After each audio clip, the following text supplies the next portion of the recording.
গৌরকৃষ্ণ প্রায় চ গৌরী আচার্য রূপায় শাস্ত্র সিদ্ধান্ত সংবিধে রূপানুগ রসাগায় গুরুদেবায় তে নমঃ।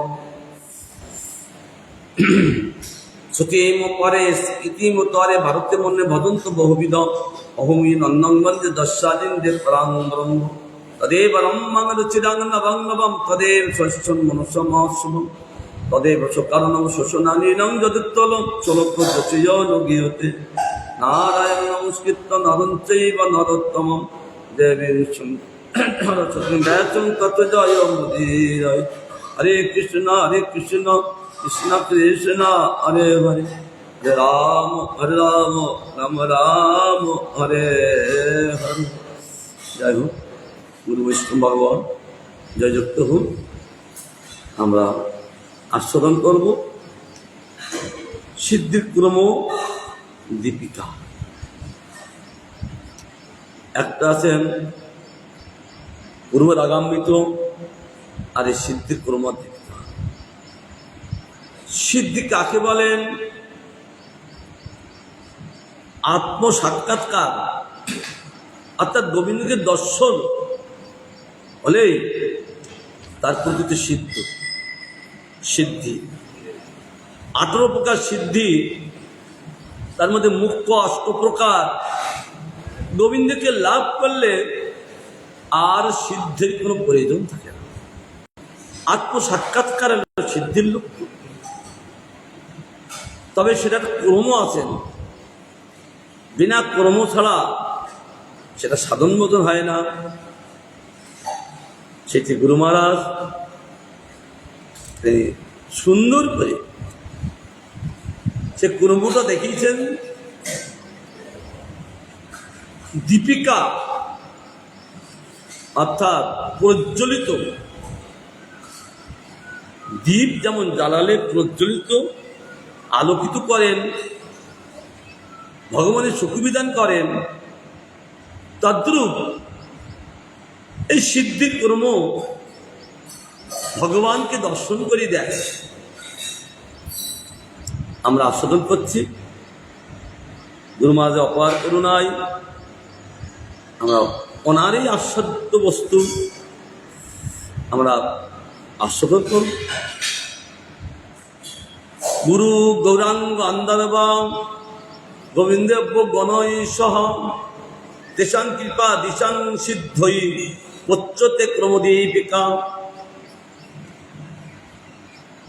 কারণ যে কোনো বস্তু আরম্ভ করতে গেলেই গুরুদেবের করুণা, গৌরাঙ্গের করুণা, গান্ধার্বিকা করুণা এবং তৎপ্রাণ বন্ধু গোবিন্দকে পুনঃ নমস্কার করি। কেন? এনাদের করুণা ছাড়া সেই বস্তু লাভ করা যায় না। তার জন্য কৃষ্ণদাস কবিরাজ গোস্বামীপাদ তিনি শিখিয়েছেন, জানিয়েছেন। তিনি প্রথমেই 3 জনকে বন্দনা করেছেন। বলছে, এই অগাধ সমুদ্রে আমি পাউড়ি দিব, কি করে দিব? তার জন্য উনি এই 3 জনের কৃপা আশীর্বাদ নিয়ে, 4 জনের কৃপা আশীর্বাদ নিয়ে তিনি তাদের করুণা হলে সব স্ফূর্তি হয়। তার জন্য প্রথমেই বন্দনা করছেন আমাদের দেশাং কৃপা দিশাং সিদ্ধই পচ্যুতে ক্রমদীপিকা। হে গুরুদেব, হে গৌরাঙ্গদেব, হে গান্ধার্বিকা, এবং তার তৎপ্রাণবন্ধু অর্থাৎ সে রাধার প্রাণবন্ধু গোবিন্দকে আমি পুনঃ নমস্কার। তাদের কৃপাদি দর্শীদের সিদ্ধির জন্য এই সিদ্ধিক্রম দীপিকা পতিত হইতেছেন কৃপাদর্শীদের। অর্থাৎ তাকে যারা দর্শন করেন, যারা সেই সিদ্ধি লাভ করতে চান, বিবাদস্যীদের অর্থাৎ যার প্রতি কৃপা আছেন, তারা প্রকৃত দর্শন করেন, এটা তাদের জন্য এই সিদ্ধি অনুভূতি। তবে কি অনুভূতং শতং যদ্বৈ সদাশিবাদিত্যঞ্চযৎ ভাগবত প্রসিদ্ধস্তৎ সমাসেন বিচার্যতে। যা মহৎ অনুভূতি ভূত, যা ঈশ্বর সদাশিব উপদিষ্ট ও ভাগবত প্রসিদ্ধ, সেই সিদ্ধিক্রমা সংক্ষেপে বিচারিত হইতেছে। মহৎ অনুভূত ভগবানকে ভজনা করলে ভগবান অনুভূতি দেন। অনুভূতিতেই সাধন ভজন, দর্শন, চিত্তে ভগবানের দর্শন হন। অনুভূতি না হলে কেবল মুখস্থ বিদ্যায় হরিকথা বলা যায় না, বোঝা যায় না। তার জন্যে ভগবানের কৃপা প্রসাদ লাভ করতে হবে। ভগবান সন্তুষ্ট হলে তিনি অনুভূতি করে দেন। অনুভূতি উপলব্ধি তিনি চিত্তে প্রকাশিত করে দেন, তখন বস্তু প্রকাশ হন। ঈশ্বর সদাশিব উপদিষ্ট, অর্থাৎ মহাদেবের করুণা প্রয়োজন কার? সদাশিব অদ্বৈত করুণা প্রয়োজন। এটা ভাগবত প্রসিদ্ধ, ভাগবত পরম্পরা প্রসিদ্ধ। হঠাৎ করে এই সিদ্ধি ক্রম বোঝা যায় না।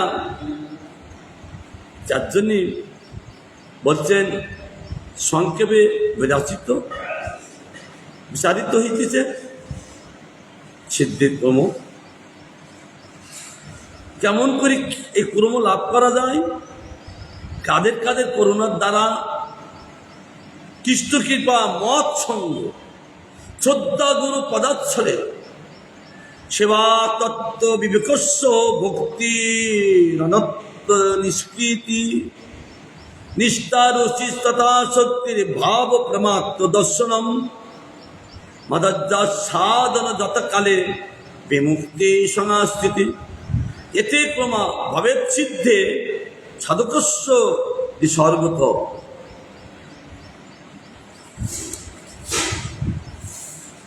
প্রথম কার করুণা প্রয়োজন? আমরা মনে করি আমরা বসে ভজন করব না, ভগবানের কৃপায় ভগবানের ভজন। আমরা তাকে জানতে চাইব, তাও পারব না। তার কৃপায় তাকে জানা যাবে, কারণ এটা আমাদের ঘরের বস্তু নন যে আমি জেনে নেব। এটা কোনোদিন বলছেন তার কৃপায়। প্রথম কৃপা কৃষ্ণ কৃপা। আমার মত সঙ্গ, মহৎ কারা? যারা সব কিছু ছেড়ে দিয়ে এই কৃষ্ণের পাদপদ্ম সেবা করে চলেছে, তারা হইল মহৎ। সাথে সঙ্গ হলেই ভগবত কৃপায় শ্রদ্ধা উদয় হবে, আর হলেই গুরু পদাশ্রয় হবে। তাই বলছেন প্রথম হলো মত সঙ্গ, শ্রদ্ধা, তারপর গুরু পদাশ্রয়। গুরু পদাশ্রয় হলে হঠাৎ করে যে মনে করি আমরা গুরু পদম আশ্রয় করবো না, এতগুলো কৃপা করে দেন। কি সুন্দর ক্রম দেখাচ্ছেন। আজ যে আমরা গুরু পদম আশ্রয় করেছে, মূলিয়ে কৃষ্ণের কৃপা আছে। মৎ সঙ্গ অর্থাৎ সাধু সঙ্গ, আবার শ্রদ্ধাশ্রয়। শ্রদ্ধা উদয় হলে জীব তখন সেই পথে অগ্রসর হতে পারে। তখন প্রকৃত গুরু পদাশ্রয় লাভ করতে পারেন, এর আগেই নয়। আর গুরু পদাশ্রয় হলে সেবাতত্ত্ব বিবেক, সেবা বস্তু কি, তত্ত্ববস্তু কি, সেটা বিবেক জাগরণ হন। তাই বলছে সেবাতত্ত্ব বিবেক, কত শব্দের ব্যাখ্যা। সেবাতত্ত্ব কি গোবিন্দ, সে তার সেবা কি, তিনি কে, এটা গুরুদেবের অপার করুণায় এটা বিবেক হন। তখন সেই ব্যক্তি ভক্তি লাভ করেন, আর ভক্তির দ্বারা অনত্ব নিবৃত্ত হয়ে যান। আমাদের যে অনত্ব প্রকৃত, যেটা অত্ত না হয় অন্য অত্ত লাভ, এইগুলো অনত্ব নিবৃত্তি কখন হবে? গুরু পদাশ্রয় হলে, সেবাতত্ত্ব চিত্তে উদয় হলে তখন তিনি ভক্তি লাভ করেন। আর ভক্তির সঙ্গে সঙ্গে অনত্ব নিবৃত্তি, আর অনত্ব থাকেন না। অনত্ব নিবৃত্তি হলে তার মধ্যে এবার নিষ্ঠা এসে যায়। সেইটা না করে থাকতে পারবে না, নেশা হয়ে যাবে। না করতে পারলে তার কষ্ট হবে। পৃথিবীর একছত্র রাজা অমৃত মহারাজ, ভগবৎ সেবায় তার এত নেশা, এত নিষ্ঠা, তিনি পৃথিবীর একছত্র রাজ্য পালন করেও গোবিন্দের সেবাটা নিজে হাতে।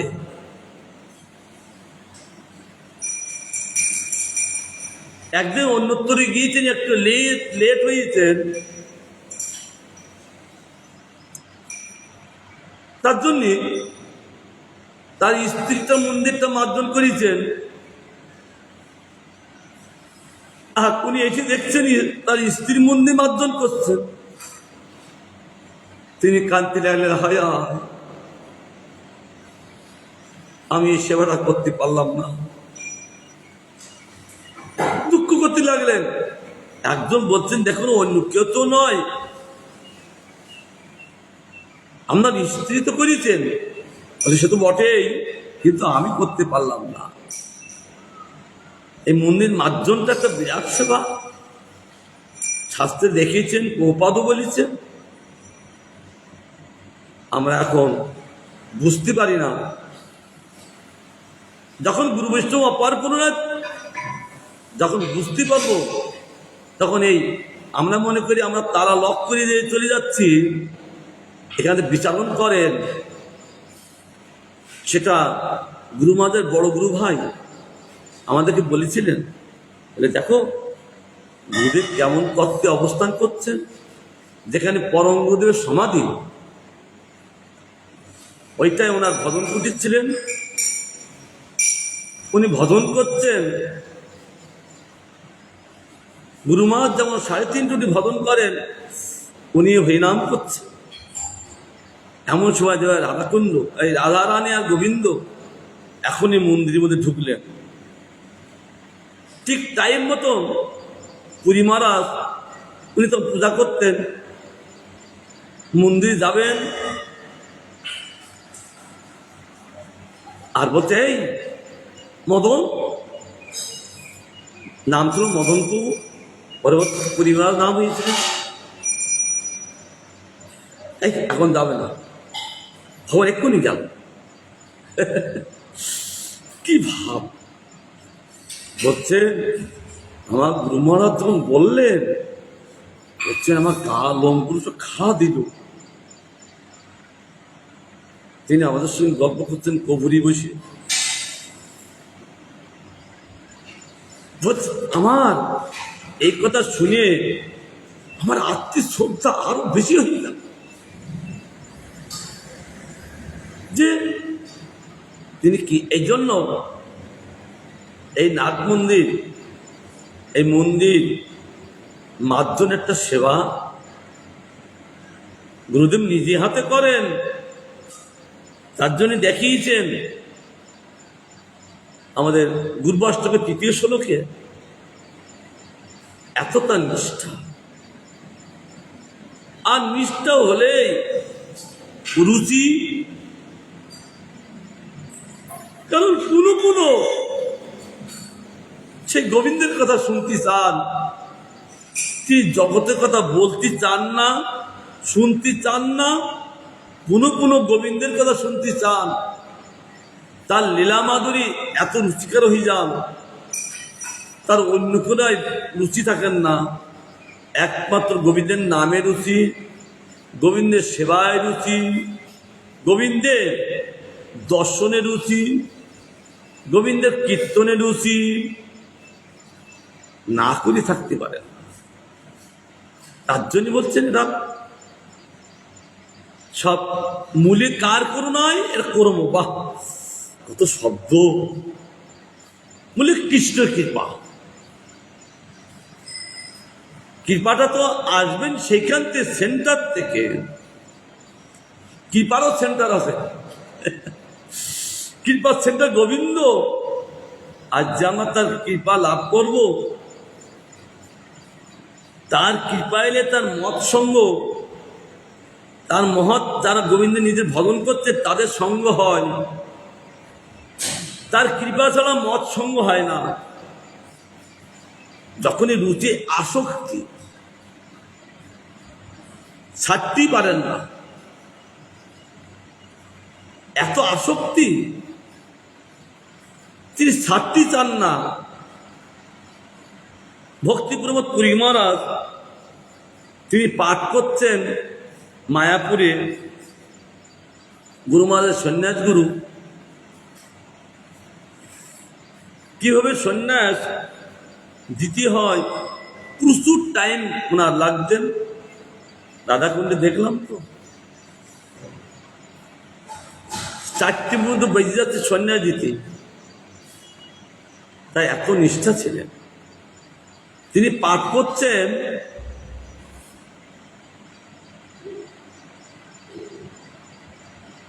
রাত 11টা বেজে গেছে, মাথা নিচু করে পাঠ করছেন। গোবিন্দের কথা বলতে তার এত আসক্তি, যারা পাঠ শুনছিলেন তারা আর গুরু মহারাজ কিছু না বলে উঠিয়ে সেই দিয়ে মশারটা দিয়ে শুরু করেছে। সেবক বলছেন গুরু মহারাজ অনেক দাঁড়ায়, এ দেখুন একটাও শ্রোতা নেই। কটাই 11টা, আগে বলবে তো। এত আসক্তি গোবিন্দের কথায়, এত আসক্তি, বাহ্যে তার লক্ষ্য থাকে না, তার ধ্যান থাকে না, জ্ঞান থাকে না, কেবল আসক্তিতে তিনি বলিদান। এগুলো আমাদের প্রভুপাদের শিষ্যদের মধ্যে দেখিয়েছেন। তার ভাব কি? আসক্তি এসে গেলে ভাব হবে। আসক্তি পর্যন্ত আমাদের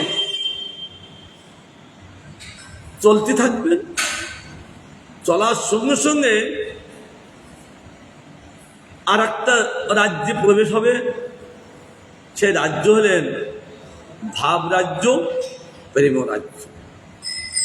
আমরা যে জায়গায় বসে আছি, এই জায়গায় বসে আমরা কিছু অনুভব করতে পারবো না। তার জন্য আর একটা রাজ্য আছেন ভাব রাজ্য, সে ভাব রাজ্যে যেতে হবে, প্রেম রাজ্য যেতে হবে। আর সেখানে গেলে প্রেমার্থ, একমাত্র প্রেমার্থ বস্তু লাভ করা যায়। ভগবত দর্শন তার মাধুর্য সাধক। প্রেমার্থ লাভ করলে ভগবত দর্শন তার মাধুর্য আস্বাদন করতে থাকেন। সেই রাজ্যে গেলেই প্রেম লাভ করেন। আর কোনো বস্তু তার ভালো লাগে না, ভগবত দর্শন করতে থাকেন। এবং ভগবানের যে মাধুর্যামৃত, সে কেবল আস্বাদন করতে থাকেন। তারা আর কিছু ভালো লাগে না।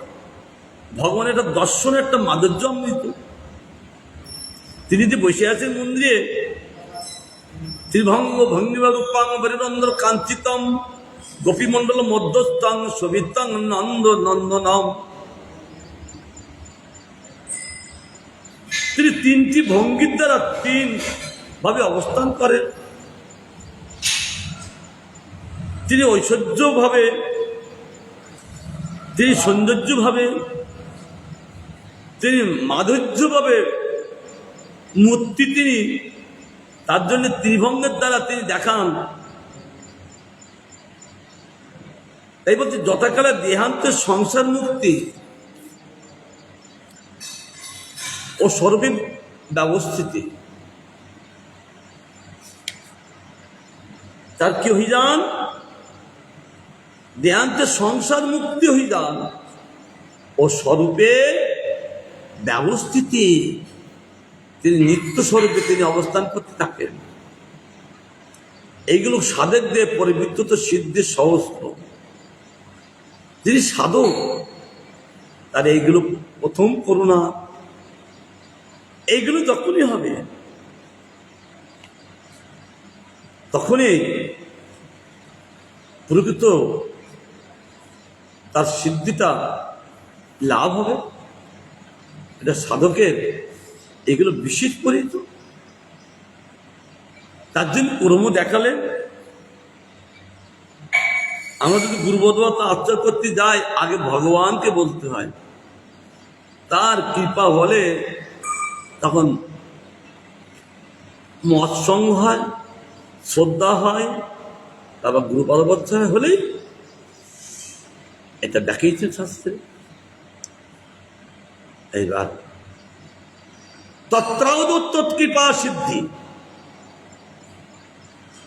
আদৌ সেটা কৃপা সিদ্ধি কি হবে? এত শব্দ, কৃষ্ণ কৃপাই সর্বসাং সিদ্ধিনাঙ্গুচ্যতে তয়া বিনা শতাং সঙ্গ প্রেমাধ্যস্য সুদুর্লভ। কৃষ্ণ কৃপাই সকল সিদ্ধির মূল বলিয়া কথিত হয়। এই যে কর্ম দেখানো হলো, তত্ত্বাদৌ আদৌ প্রথমে কৃষ্ণ কৃপা, যত প্রকার সিদ্ধির মূল আছেন কৃষ্ণের কৃপা। সে কৃষ্ণের কৃপা না হলে কোনদিন সিদ্ধির কোনো বলা করতে পারবেন না। তার জন্য আগে থাকবে কৃষ্ণের কৃপা। তা বিনা সাধুসঙ্গ প্রেমাদি নিশ্চিতই দুর্লভ। তা বিনা, তাছাড়া সাধুসঙ্গ লাভ পাবে না, প্রেমাদি লাভ হবে না, দুর্লভ হবে। কিন্তু কৃষ্ণ কৃপা হলে সুলভ। জয় কৃষ্ণচন্দ্র ভগবান কি জয়। তাই বলছেন কৃষ্ণ কৃপাই হলে তার সিদ্ধির সুলভ হবে। আদৌ কৃষ্ণের কৃপা। আর কি বলছেন, শতামপি কৃপৈ বস্য কৃপয়া প্রতিপদ্যতে নানা শাস্ত্র বিধানেন হেতু দেব সুনিশ্চিতম। সাধুদের কৃপা এখানে কৃষ্ণ কৃপা দ্বারাই প্রতিপন্ন হয়। আমরা তো সাধুগণের কৃপা লাভ করবো, তা কার করুণায়? সেও কৃষ্ণ কৃপার দ্বারা প্রতিপন্ন হন। কৃষ্ণ কৃপা ছাড়া সাধুর কৃপা লাভ হয় না। সেটা দেখিয়েছেন ভগবান কোথায়? সূতদেবের কাছে।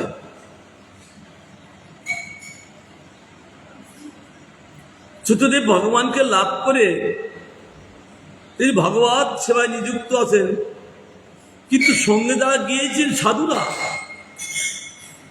তাদের তত্ত্বমত ততটুকু জানেন না। ভগবানের তত্ত্বমত জানেন, ভগবানের সেবায় রত।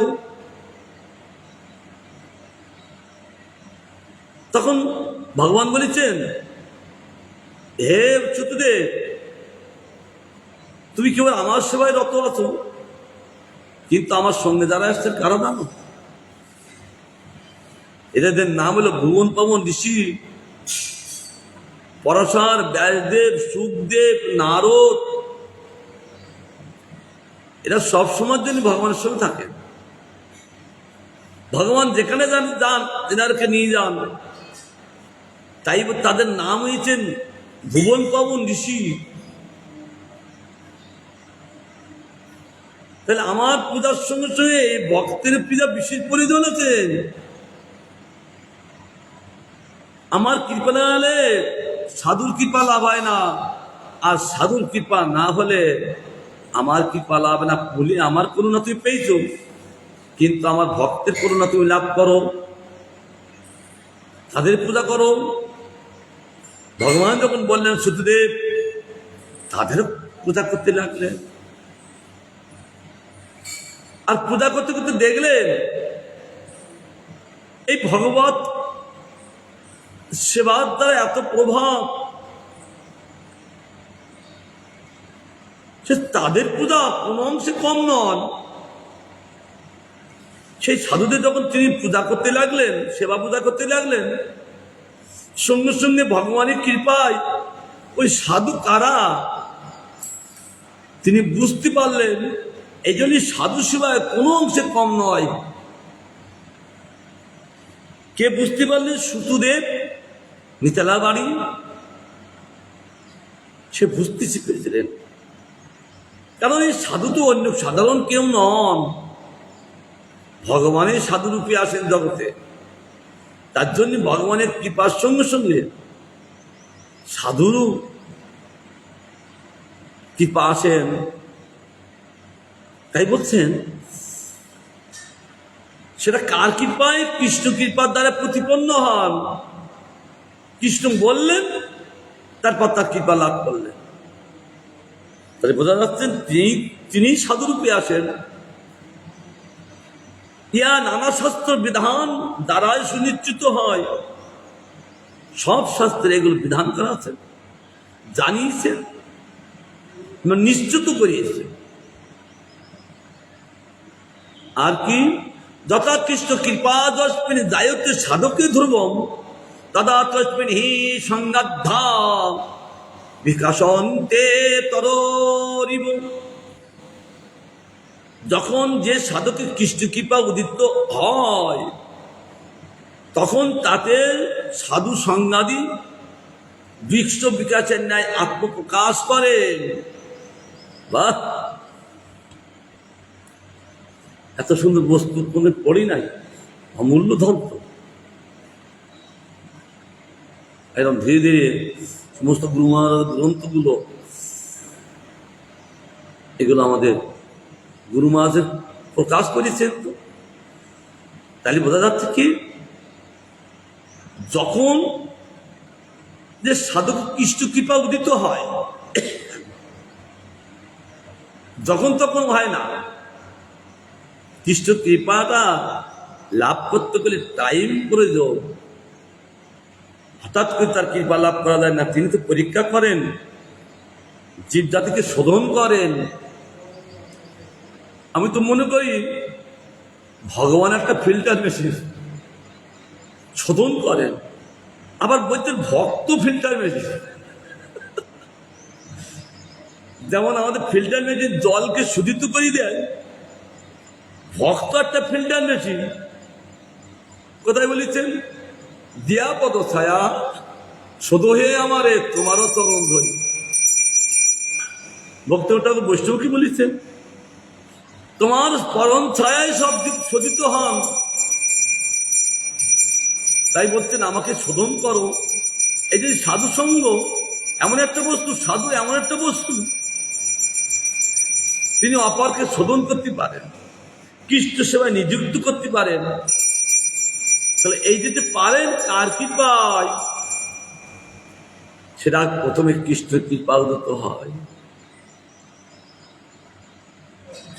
তখন তাতে সাধু সঙ্গতি, সাধু সঙ্গ বিশ্ব বিকাশের ন্যায় আত্মপ্রকাশ করেন। আত্মপ্রকাশ শব্দের অর্থ হলো আমি কে।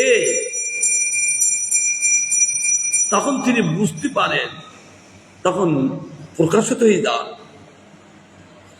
তার জন্য শাস্ত্রী বলেছেন, কৃষ্ণ যদি কৃপা করে কোনো ভাগ্যবানে, গুরু অন্তর্যামী রূপে শিখায় আপনে। এটা শাস্ত্রী বলেছি চৈতন্য চরিতামৃতে। মূলে কৃষ্ণের কৃপা। আমি গুরুমাতকে জিজ্ঞাসা করছি, গুরুমাত এখানে কোনো বললেন কেন, কোন ভাগ্যবানে বললেন কেন? তাহলে আরো ভাগ্যবান ছিল? বলে হ্যাঁ, সেখানে ভগবানের সঙ্গে যারা থাকে ভাগ্যবান ছাড়া অভাগ্যবান কেউ থাকে না। তার জন্য বলতে হ্যাঁ, সেখানে সব ভাগ্যবান, কিন্তু সব ভাগ্যবান হলে যে কৃষ্ণ কৃপা লাভ করবে তা নয়। যখন তিনি যার প্রতি যখন কৃপা করেন যে ভাগ্যবানকে, আর গুরু অন্তর্যামী শিখায় আপনি, গুরুরূপে তিনি যে শিখাবেন, কৃষ্ণের কৃপাটা গুরুদেব বুঝতে পারেন, তিনি অন্তর্যামী তার শিক্ষা দান করেন যে কৃষ্ণ কৃপা হয়েছে। কৃষ্ণ যতক্ষণ মতো জীবকে কৃপা না করবেন ততক্ষণ মতো গুরুদেব শিক্ষা দেবেন না। অর্থাৎ মূলে কৃষ্ণের কৃপা, অর্থাৎ কৃষ্ণের কৃপা হলেই গুরুদেব অন্তর্যামী বুঝতে পারেন, তিনি তার শিক্ষা প্রদান করেন। কেন? গুরুদেবের শিক্ষার কেন্দ্র যত প্রকার শিক্ষা তিনি সব দিতে পারেন।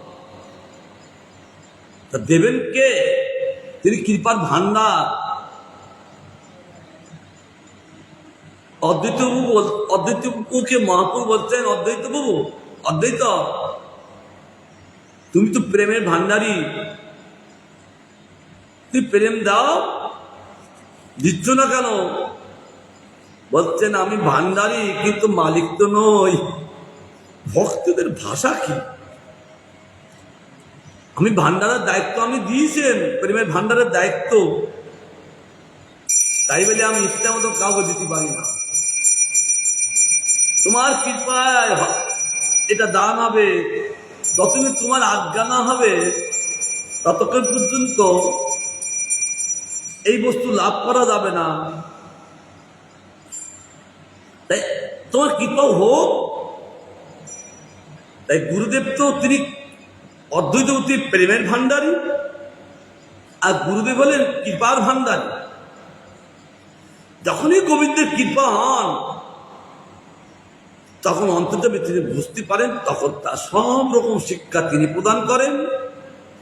তিনি কৃপার ভান্ডারী, তিনি শিক্ষার ভান্ডারী।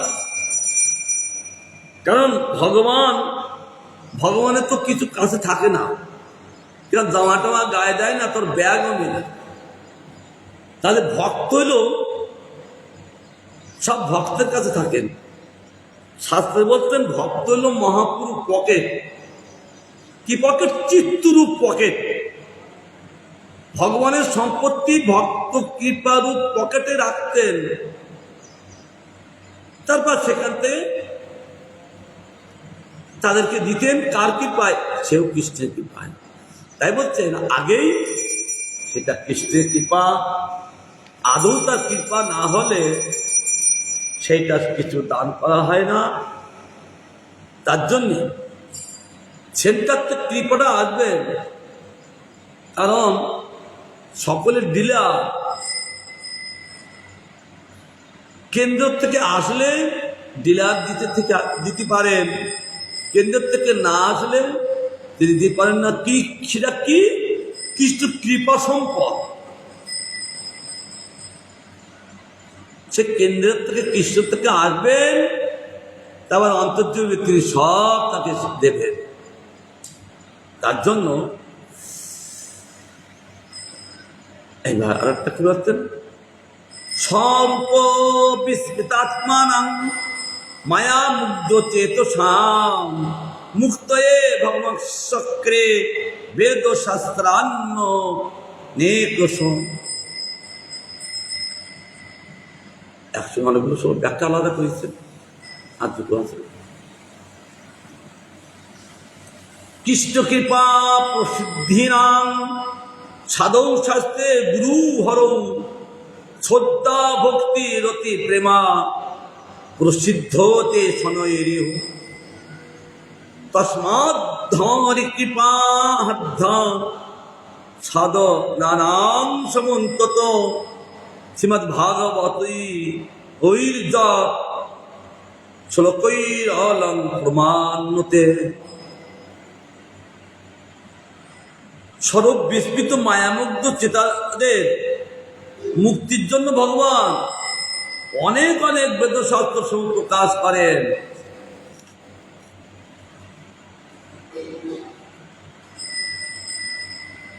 মায়ায় যারা মুগ্ধ,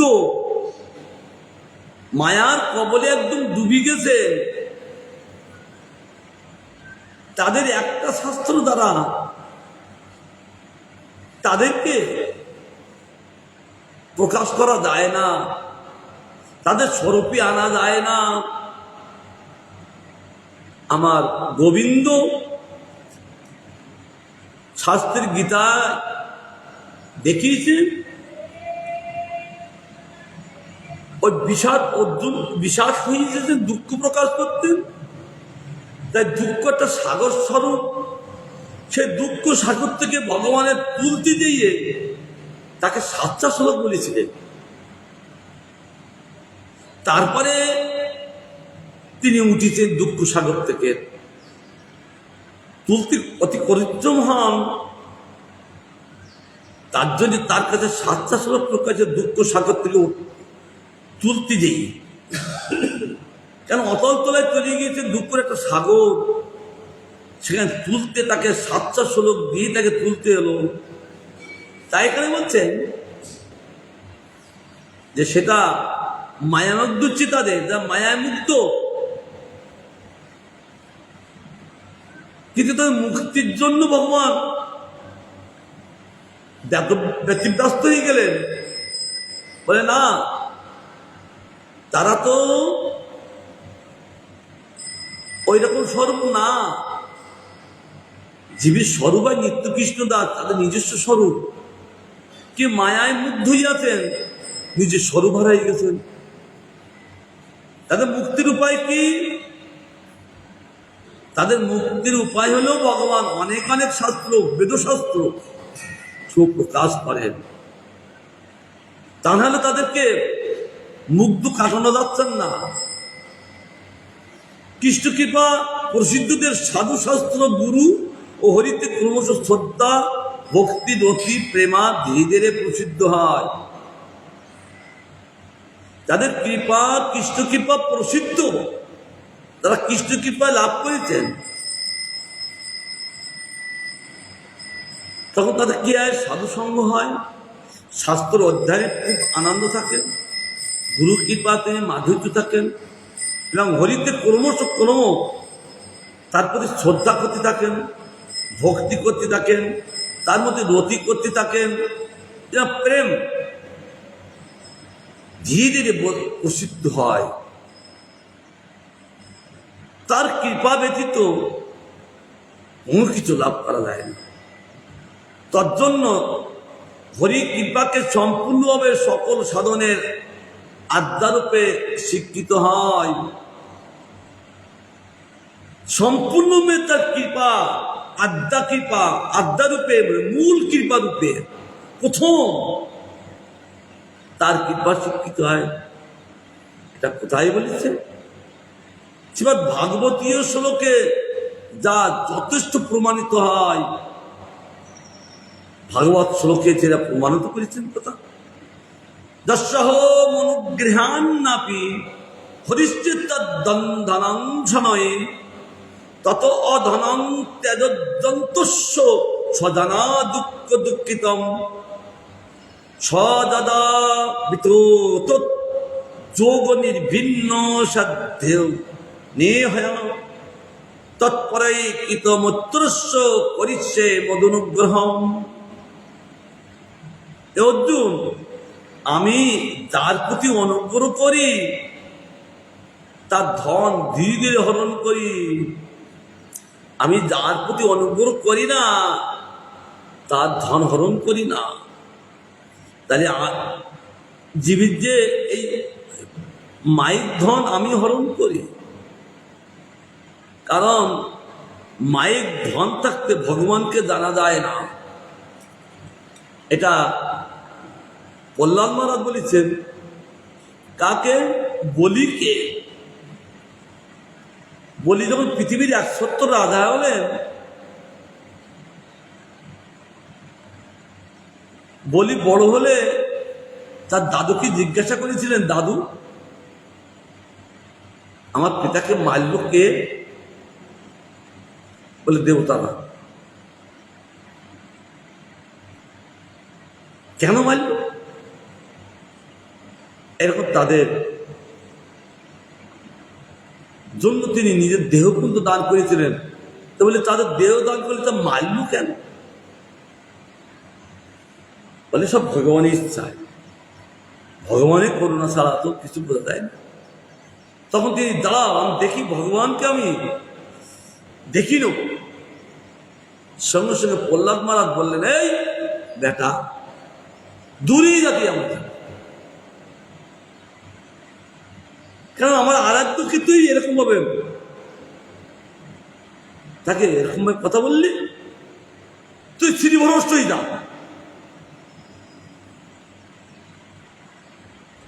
তোর সব সম্পদ নষ্টই যা।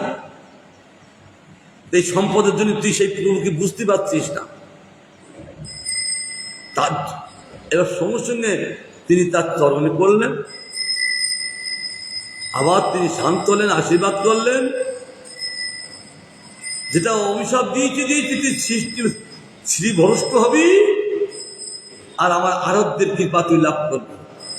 যখনই তিনি শ্রীভরষ্ট হলেন, তখন বলি মহারাজ ভগবানকে লাভ করেছিলেন। তার জন্য এখানে বলছেন ভগবান আগে তাকে ধন ধীরে ধীরে হরণ করে, অন্তর সেই বহু দুঃখে দুঃখিত নির্ধনকে সদনগণ পরিত্যাগ করে। সেটা নির্ধন, ধন নয়। তখন সেই ব্যক্তি কিছু চায় না, কেবল ত্যাগ করতে থাকেন এবং সদঙ্গ পরিত্যাগ করতে থাকেন। এই সদন নন, এরা শাস্ত্রে বলেন এরা দস্যু, কত দস্যু তুল্য, সদন দস্যু। তার জন্য তারা বুঝতে পেরে তাদের কিন্তু পরিত্যাগ করে দেয়। একান্তই দান আর একান্তই এই ভজন সম্ভব। যে যখন ধন সংগ্রহ চেষ্টা থেকে নিষ্কপট ভাবে বিরত হয়, নিষ্কট ভাবে, কপট ভাবে না, ধীরে ধীরে তার বিরত হতে যাচ্ছেন আর চায় না, তার অর্থের মধ্যে কোনো, ধনের মধ্যে কোনো তার পিপাসা নাই, ধীরে ধীরে চলে যান এবং আমার ভক্তদের সহিত বন্ধুত্ব স্থাপন করেন। এ অর্জুন যখন তার এই বিরাগে এসে যান, তাহলে তার একটা সঙ্গ পরিজন আছেন, তিনি সংসার বিরাগ দ্বারা সব পরিত্যাগ করে তখন বলছেন তাহলে আমি কোথায় থাকি?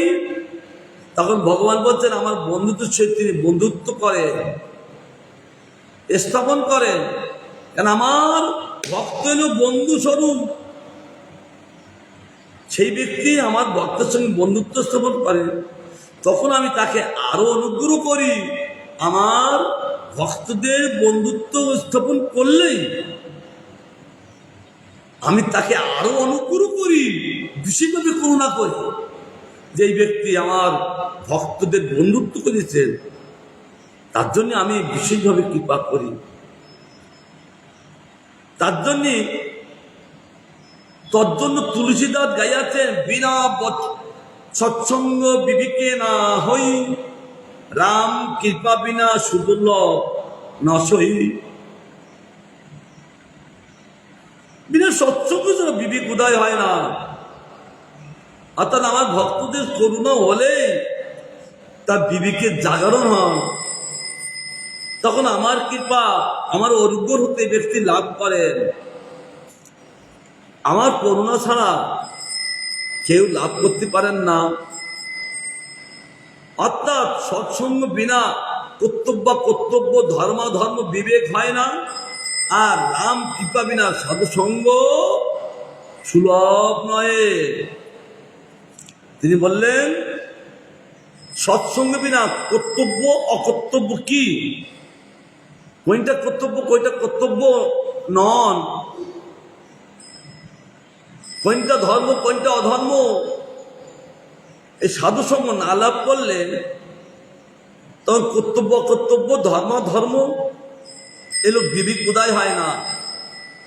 আর সাধুসঙ্গের দ্বারা এই বিবেক উদয় হলে কি হয়, তখনই ভগবানের কৃপা সুলভ হয়ে যায়। সাধুসঙ্গ সুলভ হয়, এর আগে হয় না। এবার বিবেক দেখাচ্ছেন কি, হরে সদ্য কৃপা সিদ্ধ তয়োচ্যতে পরোক্ষত প্রসিদ্ধ যত্র সাধন সিদ্ধ তাঙ্গত পরোক্ষ কৃপাত্র চৈত্য গুরুর গ্রহ বিদ্যা। হরি সদ্য কৃপা সিদ্ধি রূপে পতিত হয়।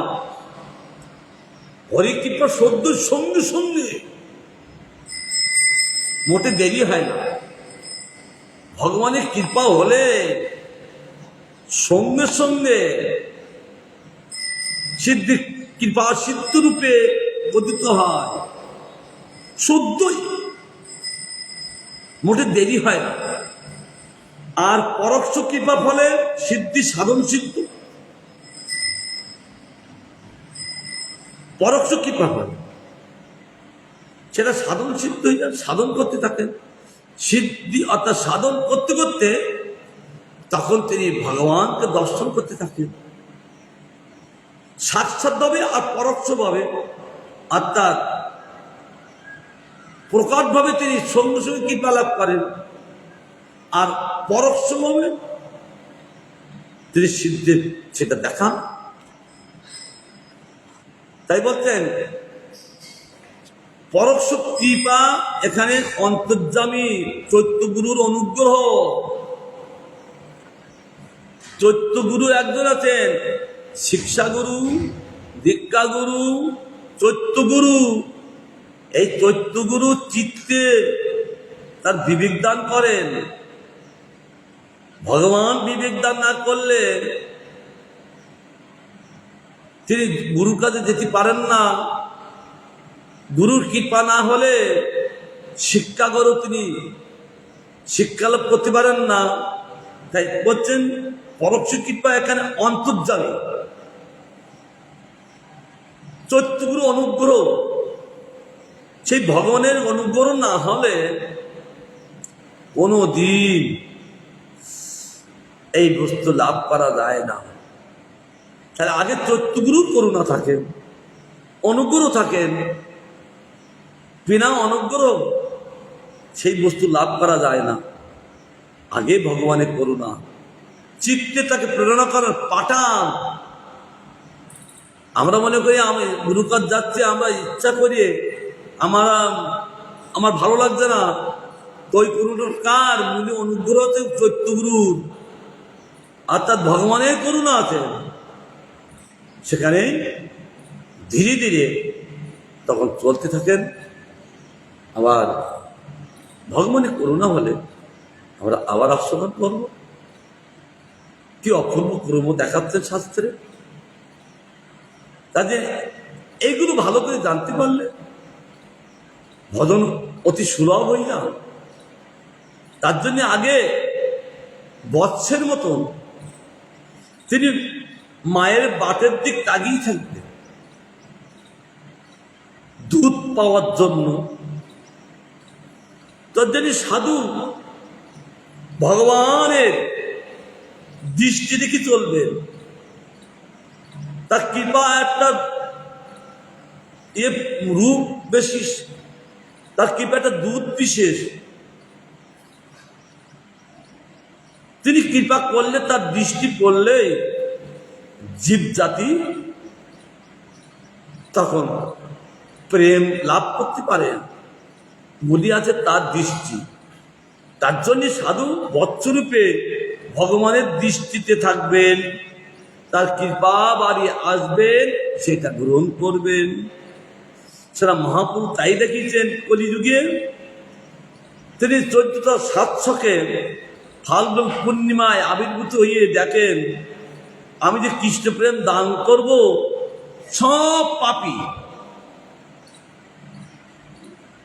একটা ভালো লোক নেই, সব পাপী। বলছেন না, যখন এসেছি এদের পাপ আমি নষ্ট করে দেব। তখন তিনি বললেন, হে নবদ্বীপবাসীগণ, হরি বলো, বাহু তোলো। যখন তিনি বললেন, ওরা হরি বলতে লাগলেন, সঙ্গে সঙ্গে বাহু তুললেন, আর ভগবান তাকে কৃপা দৃষ্টি দিলেন, প্রেমা দৃষ্টি, কৃপা দৃষ্টি সঙ্গে সঙ্গে দিলেন। আর যখন কৃপা দৃষ্টি দিলেন, আর কৃপা দৃষ্টির দ্বারা জীবের যত কলমশ পাপ সব নষ্ট করে দিয়ে তাদেরকে প্রেমে ভাসাতে লাগলেন। হরি বলে বাহু তুলে কৃপা দৃষ্টি চাই, কলিয়া কলমশ নাশ প্রেমেতে ভাসায়। তার জন্য মূলে আছেন কৃষ্ণের কৃপা। এইগুলো না থাকলে বোঝা যাবে না কৃষ্ণের কৃপায় আমাদের প্রাপ্য ধন। তার করুণা ছাড়া আমরা কিছু বুঝতে পারবো না। তার করুণায় হলেই আমাদের গুরুদেব তব তিনি ধীরে ধীরে শিক্ষা প্রদান করবে। কেন কৃপার ভান্ডারী আর করুণার ভান্ডারী, সেখান থেকে আসলেই তিনি সব প্রদান করবেন। এই বলে আমি বিশ্রাম দিচ্ছি, তিনি প্রসন্ন হন। বাঞ্ছা কল্পতরুবর্ষ কৃপা সিন্ধু বেবচ পতিতানাং পাবনেভ্যো বৈষ্ণবেভ্যো নমো নমঃ।